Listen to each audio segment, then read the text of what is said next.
is because the number of times I've been told, and it's interesting, it's not about gender. I would say it's to do with the way you think. I've been told I have too many ideas, that I need to sort of stick to my role or my silo or my area.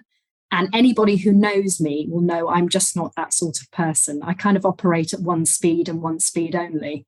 So it's, for me, the key people have been about the people who embrace me as I am, rather than trying to shape or constrain me in some way. You have to push yourself to do things that you wouldn't necessarily do. You have to sort of lean into pain a little bit, not awful pain, but you have to push boundaries. So for me, the two things really relate strongly together, in that it's all about the effort you put in. We can all create barriers. We can all say things are too hard, it's too difficult, the cost is too much, or we can't find the time. But actually, if we really commit and we're disciplined, the outcomes are incredible.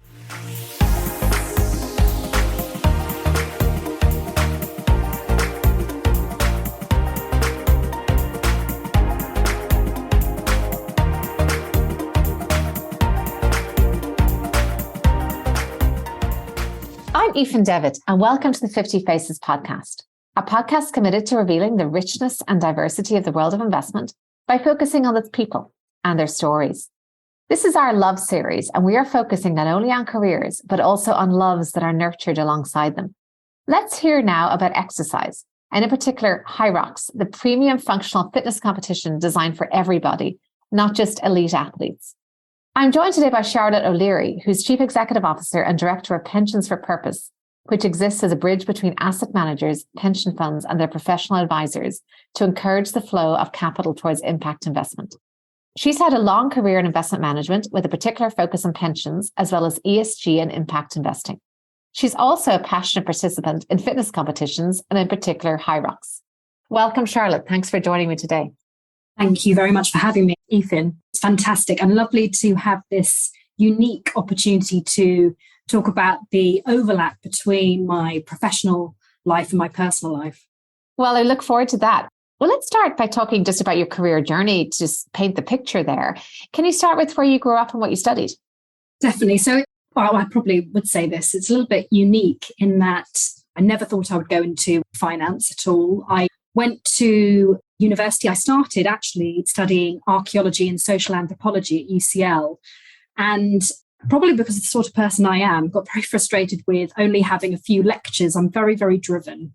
And I decided that I wanted to work while doing my degree so that I didn't actually leave with any student debt. So I migrated my year at UCL to the Open University and carried on doing a psychology degree there with a focus on human biology and biological psychology, while I was working at Jupiter as an analyst, and I was doing my investment management certificate. So I recognized very early on the importance of saving and not having debt. So I didn't want student debt. So that was really important for that. And so I dropped into finance, working in asset management, a bit by accident, actually. But it was fascinating because I thought to myself, I want to get into psychology because I want to impact individual lives. I want to see the difference that you can make by being a support to those people. And I recognized through asset management, when you look at the flow of capital, the significant impact you can have far beyond that one-to-one impact. And of course, now we hear from Make My Money Matter that your pension fund is 21 times more effective from a sustainability perspective than things that you may do in your own home. So that's definitely been borne out. And so I realized that there was a way of bringing those two interests, those two passions I had, of having a social impact along together with the investing background that I had. Well, let's fast forward now to Pensions for Purpose, because we also spoke with Karen Shackleton, who founded that a number of years ago on a podcast, and I can link to that here. But I'd love to know, because you're now a Chief Executive Officer there, talk about where you sit today, what's on at the forefront of your mind today there, and how you see your work evolving. Yeah, well, of course, you'd expect me to say this, but it's a fantastic role, a fantastic opportunity, and a brilliant business. The great thing about working with Karen is she's a fantastic mentor. She's had a long background in the industry, really understands all the different stakeholders, has some brilliant relationships. but is really passionate about change and about impact investing, about having a positive social and environmental impact when we invest. And when she set up the platform in 2017, I don't think she had any idea how it could grow. But at that time, it was about bringing together local government pension schemes, a small group of schemes, to understand the difference between responsible, sustainable, and impact investing. And it really has grown significantly since. And for me, it's interesting because when I approached Karen in 2020, so this was in the middle of lockdown, I'd left my role, and Karen didn't actually have a role at Pensions for Purpose, but I believed in what the company was doing so strongly, and I didn't want to go back into having a traditional role. I felt that something needed to come from an independent, that I basically said that I was willing to work for free and prove that we could build up the business. And fortunately, that ended up playing out very well. So I started off as a consultant, and then in February 2021, we became a limited entity, and that's when I took on the role as CEO. And we are a pending B Corp. We're going for full B Corp status, which means that we embed profit, people, and planet in the way that we work and operate our company. So we've built everything around impact, not just our services and the advice that we provide, but also in the way that we operate ourselves as a business. And for me, that ties in all of the things that I cared about when I was looking at psychology and wanting to change the way that people live their lives.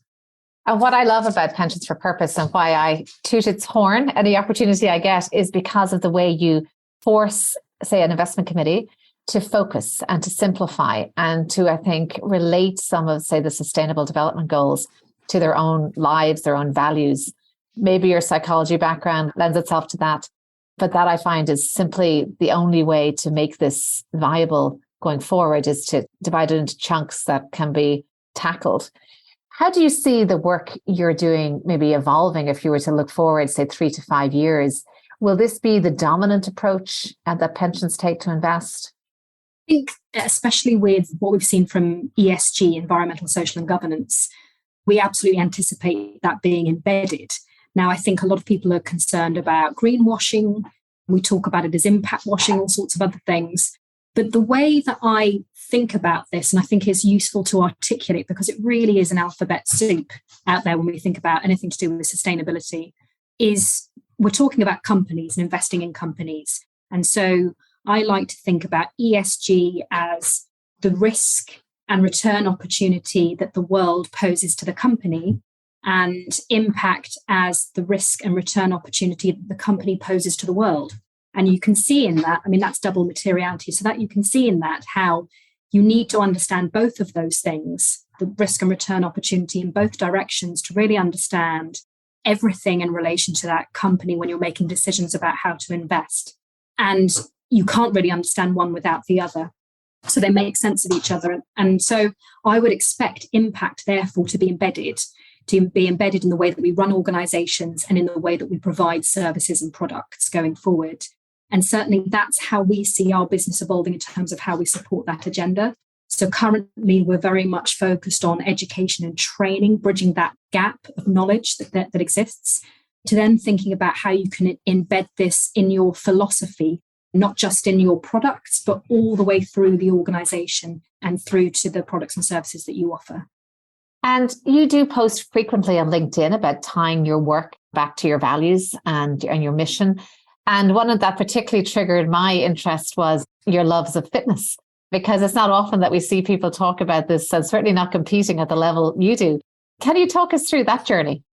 Yeah, it's really interesting, isn't it, when you have inflection points in your life. So, and I'm being very open here, but that change, that move to Pensions for Purpose was part of an overarching shift, I think, that happened for me, because I actually separated from my husband and I took a full view, a sort of systems view of my life in terms of how I was embedding my values and whether I was being authentic to what I really believed and what I really valued. And that led me towards Pensions for Purpose, but it also led me on this journey around Hyrox. I'd always been interested in fitness. I've done running, done half marathons. I used to do martial arts when I was younger, but I'd never competed. And it's interesting, if you have self-doubt and you don't have necessarily the support system of people backing you, you don't necessarily feel that you can push outside of your comfort zone. And these things directly relate. Impact investing is very much about thinking in a three-dimensional way. It's thinking outside of what feels like our comfort zone. And Hyrox is exactly the same. You have to push yourself to do things that you wouldn't necessarily do. You have to sort of lean into pain a little bit, not awful pain, but you have to push boundaries. So for me, the two things really relate strongly together in that it's all about the effort you put in. We can all create barriers. We can all say things are too hard, it's too difficult, the cost is too much, or we can't find the time. But actually, if we really commit and we're disciplined, the outcomes are incredible. And for Hyrox, what's interesting is that I've done 6 competitions now. And when I started, I was finishing in about an hour and 31 minutes, which isn't, it's not too bad. It's a little better than average. And by the time I'd finished my last competition in Frankfurt at the end of last year, I was at 1 hour 21. So I'd shaved off 10 minutes of my time. And a lot of that was not just physical fitness and working on strength, flexibility, endurance. It was also about mindset, that ability to push through that comfort zone, and also then encouraging others. I did a Hyrox competition as a team as well. And it's fantastic being able to support and push others to be the best that they can be. And I think they really, really relate to each other, the role that I got at Pence Purpose and that I take a lot of what I learn in Hyrox and I build it into the business. And that's why I started to bring my personal posts and my professional posts on LinkedIn together. I love that. And I totally relate to the you reap what you sow type philosophy in terms of digging deeper and getting the reward. And I think in particular for the younger generation, it's important to say that because sometimes that reward may not be instant. You may have to sow a lot before you do any reaping, but I still think it always reflects effort put in. And I'd love to know what the response to those competitions are, because my first reaction is awe. I look on at some of the heavy bag you're carrying or the sled you're pushing or something. I was like, my goodness, that looks like beyond something that's humanly possible. But what kind of response has been vulnerable and open about this side of your life has it garnered on LinkedIn? It's just really interesting because it's also doing it as a woman. You're sweaty. You can't be worried about what you look like. But also, it's not about trying to be a certain size or a certain weight or look a certain way.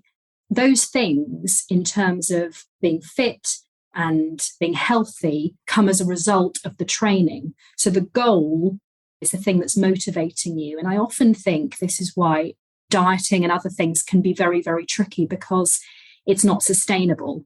And a lot of people, I'm sure, would look at Hyrox and think it's not sustainable. But this is about creating a lifestyle around it.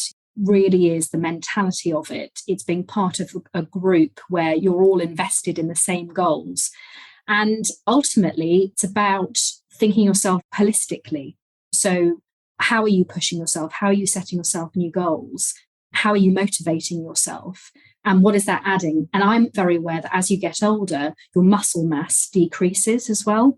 So a lot of the things that we tend to struggle with as we get older are to do with back pain, arthritis, and having more sedentary lifestyle. So for me, getting out and doing fitness like this is really important. It also means you do a range of different exercises. So you do 8 1-kilometer runs and then a range of different functional exercises. Now that's good because it's not putting too much pressure on any one part of your body. And then you also make sure afterwards you're getting recovery time. So I've found it really easy to sustain compared to other sorts of exercise that can put a lot of pressure. So for instance, endurance running can put a lot of pressure onto your knees, your shins, your back, whereas this creates a good level of flexibility. And it's just so utterly motivating as well, I think, for other people to look on. So really, really interesting. And also, one of the things I'd say is I came to this in my mid to late 30s. So I think sometimes we have this perception, I hear it all the time, well, I'm too old to start this, or the expectation is you do these sorts of things in your 20s. I'm probably fitter than I was in my early 20s. So I think that's the other thing we need to cast to one side, is this idea that you can't get to a certain level past a certain age. Oh, it's just so empowering. And especially osteoporosis, the effect of building bone density on averting osteoporosis, especially for women as we get older, is so important and perhaps also overlooked. So again, another way to avert that. I thought it was interesting what you mentioned also as being a woman doing these competitions, because that gets to a question I ask everyone, no matter what their gender, on this podcast series, which is around diversity. And I'd love to just ask you, given diversity, of course, is part of the whole ESG direction that we're moving in for investing, what is your experience been of diversity across the course of your career? It's really interesting. I'm not naturally built as the sort of person who's ever thought of my gender as being a barrier to anything. And I really believe it shouldn't be. The reason why I say shouldn't is because there are definitely points in your career, particularly where it's more challenging for women. And I'm focusing on women because that's where we sort of started the conversation, obviously. I think ultimately, the most important thing in diversity is cognitive diversity. And of course, that includes a whole range of different things, including gender. And the reason why I say cognitive is because as part of studying psychology, you'll actually understand the differences in our brain structures between men and women particularly, but there are also nuances between different types of backgrounds as well.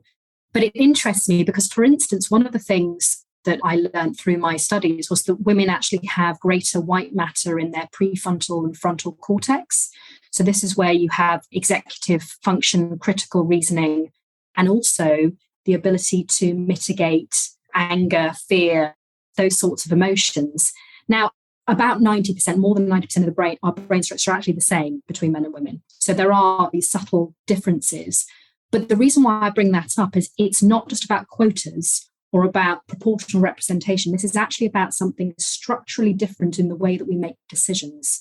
So when we're talking about cognitive diversity, we're actually saying we need that representation to make sure that we've got people who are able to think laterally about solutions. That's incredibly important when we think about some of the big goals that we have, whether it's net zero or trying to create social equity or trying to address issues of diversity. So if we don't have that cognitive diversity at the table, it's very difficult to see how you'd come up with a good range of different solutions. Such an interesting perspective. I think we've also talked about that a little bit on LinkedIn. So thanks for bringing that up here. Just want to get back to some other personal reflections besides the fitness side. Were there any key people throughout the course of your career who were pivotal at turning points or in setting the direction you're on now?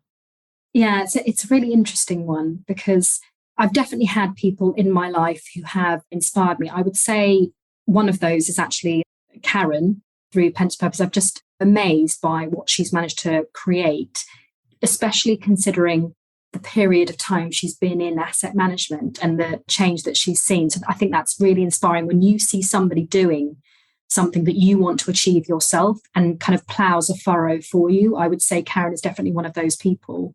But definitely throughout my working career, I've had people who are incredibly supportive and friends as well, who absolutely backed me all the way. Even if they didn't necessarily agree with my views, they were very supportive and non-judgmental. I think that's really, really important because the times where I have felt, where I've sort of sat back and thought, oh, am I getting this wrong? Am I in the right career?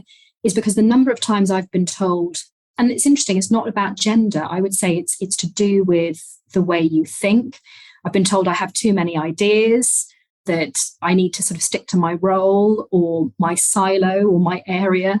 And anybody who knows me will know I'm just not that sort of person. I kind of operate at one speed and one speed only. So it's, for me, the key people have been about the people who embrace me as I am rather than trying to shape or constrain me in some way. I very much relate to that. So thank you for sharing that. And of course, Karen is a force for all of us in the industry. And I'll definitely put a link to her own podcast in the show notes. Are there any words of wisdom or any creed or motto that you live by?